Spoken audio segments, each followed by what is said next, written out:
2026학년도 수능 연구교재 수능 특강 독서입니다. 봅시다. 요거 교과서 개념학습 11쪽 유향소에 대한 얘기인데 봅시다.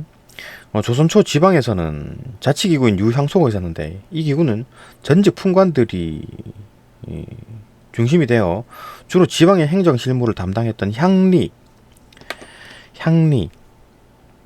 향리가 뭡니까? 이거 수령이 있고 그 밑에 이제 그 2호의 병형공, 뭐 이방 형방, 예방 뭐 이런 거 있죠. 2호의 병형공, 뭐 그런 어떤 향리들이 있었다. 실질적으로 업무를 담당했던 얘들이죠. 그죠? 그 수령은 따로 있고 고을 수령은 따로 있고 그 밑에 실질적으로 일하는 사람들. 이거 뭐 이를테면 뭐 시장이 있고 시장 밑에 어떤 그 관리 기구들이 있을 거 아니에요. 그죠? 이방 형방, 예방, 2호의 병방, 병형공, 형방, 공방 이런 식으로 있었다는 얘기지. 걔들이 이제 감찰하는 역할을 했다. 유향소가. 그죠? 언론 기관이라고 볼 수 있겠네. 유향소가. 그죠? 예, 그 얘들은 이제 전직 품관이다. 전직에 어떤 뭐 향리를 했다든지 아니면 뭐 지금 현직은 아니지만 전직이었다. 이런 사람들이 감시를 했다. 조선초 중앙의 정부의 손길이 이제 잘 미치지 못하는 곳에서 일단 조선초는 중앙정부가 이제 조선이 건국되고 중앙정부가 들어섰죠. 그죠? 조선 건국으로 했는데 그 지방 여전히 말을 안 듣습니다. 말 안 듣죠. 그 뭐 고려 말기에도 마찬가지였지. 호족들이 그냥 뭐 중앙정부는 왕 말은 안 듣고 지방 호족들이 생 난리쳤죠. 걔들이 막 도둑질하고 막 약탈하고 막 이랬지. 이게 조선 이 건국하고도 마찬가지였지. 그죠? 마찬가지였습니다. 조선 초 중앙정부의 손길이 잘 미치지 못하는 곳에서는 향리가 백성 수탈하는 경우가 잦았다. 얘들은 이제 수령이 수탈하는 게 아니라 향리, 얘들이 실무 담당하는 거니까 얘들이 실무를 담당하니까 뭘 다 알겠지. 응? 뭐 돌아가는 걸 알 거 아니야. 자기 업무를 담당하니까. 그죠? 그러니까 막 자기 딸 아들 막 취직시키고, 응? 그러니까 뭐 세금 거둘 때도 조금 더 많이 뜯어가지고 자기 거 챙기고 이런 식으로 했겠지. 그죠? 그럴 수밖에 없지. 그죠? 근데 그런 걸 이제 못하게 하는 게 이제 유향소였는데 특별히 힘 있는 게 아니지. 유향소는. 그죠? 그냥 감시하는 정도뿐이다. 얘들도 한통 속일 수도 있고 이렇기 때문에 뭐든 뭐 특별한 어떤 법적 권리가 그런 게 있는 게 아니었습니다. 뭐 어쨌든 뭐 이렇게 좀 어느 정도는 이제 뭐 어떤 견제를 좀 해줬다. 그럼 뭐 그렇게 하지 말라 이렇게 얘기를 해줬다. 그 정도 수준이었죠. 일단 어떤 그런 어떤 향리들이 백성 수탈하는 경우가 잦았는데 유향소는 향리가 백성 수탈하지 못하게 하고 수령을 올바로 보좌할 수 있게 견제하는 역할을 한 것이다. 그러니까 좀 이제 조금 쓴소리 좀 해주는 사람이겠지. 그렇게 하면 안 되지 뭐 이런 식으로. 그죠? 특별히 뭐 권력은 없고 어떤 뭐 권력이나 어떤 힘이나 이런 게 아무것도 없었고 그냥 단순히 옆에서 그냥 떠드는 정도. 또한 유향소는 수령에게 조언하는 자문기관 역할을 하였고, 그렇지. 그 수령들이 이제 이 사람들 이제 원로들 찾아가가지고 물어보기도 하고, 그죠? 전직이었으니까 이 사람들. 관아에 소속된 사람들이 법을 어기는 일을 규찰하고, 관아에 소속된 사람들이 법을 어겨버리면 누가 그걸 견제를 합니까? 그 사람들이 법을 집행하고 행정, 사법, 입법을 다 하는 거잖아. 그러니까 관리를 못 하지. 그죠? 실질적으로 이제 중앙정부에서 관리를 해줘야 되는데 그 정도 힘을 못 미치고. 그러니까 얘들이 그냥 미쳐 날뛰는 거죠. 그죠? 이거 막 백성을 수탈하는 경우가 있었다가 아니라 잦았다 그랬잖아요. 대부분이 이 짓을 한 거야. 그죠? 백성 수탈한 겁니다. 그죠? 관아에 소속된 사람들이 법을 어기는 일을 규찰하고 바로잡을 뿐만 아니라 풍속을 잡는 어떤 교육적인 역할도 하기도 했다. 이런 역할을 하긴 했는데 어떤 뭐 유양소가 특별히 어떤 권력을 가지거나 힘이 있거나 그러지 않았죠. 그냥 옆에서 그냥 떠드는 정도였다. 유장소는 이처럼 긍정적인 역할을 하기도 하였으나 이 말을 한 이유는 뭔가 부정적인 역할을 하는 게 있었나 봅시다. 수령 또는 향료와 결탁하여 부패를 저지르고 이랬겠지. 그 니들도 조금 같이 좀 먹어라 이렇게 했겠지. 그죠? 둘이 힘을 합쳐가지고 또 백성을 수탈하기도 했다. 이런 식인 거야, 이런 식. 그죠? 이 나라가 엉망진창이었습니다. 그죠? 이러한 폐단에 더하여 유향소에 속한 인물이 반역의 일부 가담한 사건이 일어났다. 이건 반역을 일으키면 다 사형이지 뭐. 그죠? 다 죽습니다. 그 유향소에 속한 사람들이 반역에 가담해가지고 반역을 일으켰다. 세조는 빡친 거지. 유향소를 폐지하라. 야, 이거 반역한다, 이것들. 그러니까 지방 권력에 힘이 되는 거지. 세조는 중앙 권력이고, 그죠? 그러니까 지방 권력들이 힘이 센데 거기다가 유향소까지 힘을 합쳐가지고 막 정부를 뭐 왕을 공격하니까 야 폐지, 그죠? 된 거죠. 이후 사림 세력이었던 김종직은 살인이었죠. 살인, 그죠? 살인. 향리가 풍속을 해치는 것을 막고, 향리가 이제 그거잖아요. 그 고을에 했던 이방 형방, 그죠? 이호의 병형공, 그런 사람들이 풍속을 해치는 것을 막고 향사례를 시행하기 위해 향사를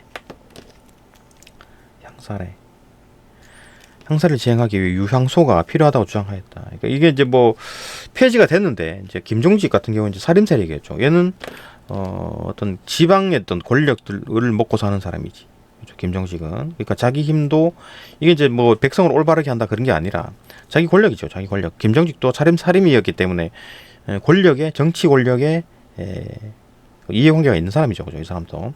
어쨌든 이 사람도 자기 이해관계가 있으니까 이해관계도 있고 뭐 그거 어떤 뭐 명분도 뭐 향촌 교화 목적으로 해야 되고 향촌에 그 유향소에 좋은 역할도 있었죠. 그죠. 뭐또 교육을 한다든지 긍정적인 역할, 교육적인 역할. 그다음 풍속도 바로잡고 풍속을 바로잡는 교육적인 역할. 그다음에 관아에 소속된 사람들을 이제 규찰, 그죠? 바로잡는 거. 요 두 가지 역할을 했다. 좋은 역할을 했다. 그렇기 때문에 좀 필요하다. 그죠? 유향소 폐지했는데 그 필요하다. 향사례를 또 향사례라는 것도 해야 되는데 향사례의 주관은 유향소가 했다라는 거지. 그죠? 향사례가 뭐냐? 향촌 교화를 목적으로 시행한 의례다. 의례. 그러니까 뭐 제사 같은 거, 그죠? 그러니까 형식 같은 거, 뭐 절하고 뭐 그런 게 이제 의례라 그러죠, 그죠? 그런 어떤 향촌 교화 목적으로 시행한 의례로 화를 쏘며 덕이 높은 일을 기리고 백성들에게 선을 권하는 행사였다. 그러니까 향사례라는 게 활도 쏘고 뭐 덕을 높은 이에게 상도 주고 그다음에 백성을 또 선하게 이제 권면하는 그런 어떤 향사례. 요건 이제 어떤 뭐 집행 어떤 주관하는 게 이제 유향소였는데 이게 없어지니까 이거 누가 하냐 이거지. 그죠? 김종직이 속한 사림 세력은 중앙 관권의 이제 지방 사회 장악을 반대하였기에 중앙 관권의 지방 세력, 그러니까 중앙 관권, 그러니까 중앙에서, 그러니까 중앙 정부가 지방의 어떤 뭐 세력, 어떤 뭐 정치적 세력을 커지는 거 싫어했겠죠. 반대했지. 왜냐하면 얘는 지방 세력이죠. 사림 세력이니까. 그죠? 반대하였기에 관주도의 향촌 통치를 반대했다. 관주도의 향촌 통치를 반대. 그러니까 지방 자치를 하고 싶은 거지 이 사람은. 그죠? 왜냐하면 자기가 지방 세력이니까. 자율적인 향촌 질서를 수립하고자 하였다. 그죠? 유향소 복원 주장에는 지방 사회를 바라보는 이런 사림의 시각이 깔려 있었다. 사림의 시각이 깔려 있었다. 좋게 말해서 이런 거고 이 사람들이 정치 권력을 다시 잡고 싶은 거야. 그죠? 이거 세조가 이제 그 지방 세력을 억눌러 버린 거지. 유향소를 없애버리니까 지방 세력, 정치 세력이 약해지는 거지. 그죠? 그러니까 다시 또 지방 어떤 세력을 높이고 싶은 거지. 그죠? 계속 닥달하니까 결국 이제 그 세조가 끝나고, 그죠? 세조 시대가 끝나고 이제 성종이 말을 들어준 거지. 결국은 이제 그 항복한 겁니다. 그죠? 성종이 윤호 오케이 해라.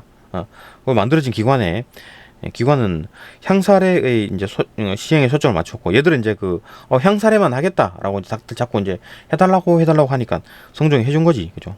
해라고 하니까 이제 향사례 시행에 이제 초점을 맞췄고 이로 인해 명칭도 유향소가 아닌 향사당으로 이제 정했다. 겉으로 보기에는 이제 우리는 이제 이런 어떤 의뢰만 하겠다라고 해가지고 이제 향사당으로 이름을 바꾸고 해준 거지. 그죠? 향사당은 유향소의 성격을 이제 이어받았지만 지방 사족들의 정치적 역할을 수행이 주가 되었던 유향소에 비해 교육적 성격이 더 강한 기관이었다. 그러니까 뭐 말은 그러지. 그렇죠? 교육적 성격이 강한 기관이다. 우리가 일반적인 어떤 유향소가 예전에 했던 어떤 부정적인 이미지를 보고 이름을 바꾸고 어떤 뭐 교육적인 걸 하겠다라고 했는데 말은 그렇지만 실질적으로 다시 또 지방의 어떤 정치 세력이 만들어지는 겁니다. 향리 세력의 이제 권력 남용을 막고 향리 세력이라는 게 뭡니까? 지방에서 이제 실질적으로 뭘 하는 사람들이죠. 기관장들이지. 예를 들어 뭐 이호의 병형공. 그러니까 이 사람들은 이방 형방 수령 밑에서 실질적으로 업무를 하는 사람들입니다. 그런 사람들의 권력을 막고 향촌을 교화하는 것은 조선의 중요한 과제였다. 왜냐하면 중앙이 전부 다 이제 관리를 할 수 없는 상황이고 지방에서 그 어떤 뭐 대표를 맡고 있는 이 사람들한테 또 뭐 그죠? 이 사람들이 다스리게 하는 거죠. 그러니까 향리가 이제 뭐 도둑질 못하게 한다거나 뭐 그런 건 뭐 좋은 역할이긴 한데 어, 이제 이걸 이제 관리 옆에서 이제 떠들어주고 못하게 하고 이제 그 막 이러면 안 된다 저러면 안 된다 이러면 안 된다라고 이제 그 어떤 감시하는 사람들이 유향소였는데 이 유향소도 정치 권력의 일종이었다. 그죠? 조선시대의 정부는 각종 직임을 지방 사족에게 부여하여 그 지방 사람들에게 지방의 어떤 힘 있는 사람들 호족들에게 부여했고 이들을 지방 통치의 주체로 이끌어냄으로써 그 지방 통치를 하라고 지방 자치를 한 거지. 이런 과제를 해결하고자 했다. 그러니까 이건 뭐 중앙 정부가 힘이 없으니까 어쩔 수가 없는 거지. 그죠? 이런 측면에서 그 향소와 향사당은 향리를 견제하고 향촌을 교화하는 데 기여했다는 의의가 있다. 근데 이놈들이 그 유향소가 지방 정치 세력입니다. 그러니까 뭐 이게 뭐 좋은 일을 했다, 교육적인 일을 했다, 뭐 이런 것도 있지만 결국 정치 싸움이에요. 정치 싸움. 그러니까 중앙 정부가 힘이 세질 건가, 아니면 지방 그 호족들이 힘이 셀 건가, 그 싸움이죠. 이게 뭐 유향소가 상당히 좋게 이제 글을 써놨는데 그거 아니죠. 아닙니다. 이 글이 막 너무 편향되어 있는 글이다. 그렇죠? 그럼 조그만 나라에서 지방 분권이 무슨 아무 이유 그건 뭐 그 자기 생각이니까 어쨌든 여기까지 보고 또 다음 또 강으로 넘어갑시다.